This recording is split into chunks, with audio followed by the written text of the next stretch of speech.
Before I end my talk, I'd like to give the message which Allah says in the Quran, in Surah Hashr, chapter number 59, verse number 21. Allah says that had this Quran be revealed on the mountain, it would have surely fallen down in utter ruin. That means if the Quran would have been revealed on a mountain, and if the mountain had feelings, the mountain would have crumbled down and would have come down to pieces. But to us Muslims, it makes no difference. Why? Because we don't understand it. Allah says that if the mountain, a mountain is a sign of power, of something which is hard like a rock. If the Quran would have been revealed on a mountain, the mountain would have fallen down to utter ruin. But it makes no difference to us. We Muslims,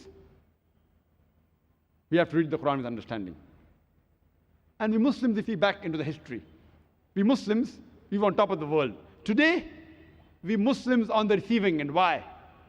The reason previously we were on top of the world was because we were close to Quran and Sahih Hadith.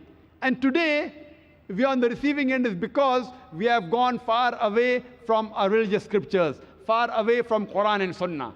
If we get back close to the Quran and Sunnah, inshallah, we Muslims would again become the torchbearers of the world.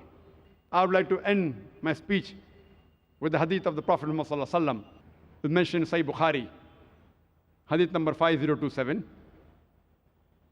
Of Bukhari in the old edition, volume number 6, hadith number 545, where Hazrat Usman, may Allah be pleased with him, said that our beloved Prophet Muhammad sallallahu alaihi wasallam said, "Khayrakum min ta'allamul Qur'ana mu'allaman."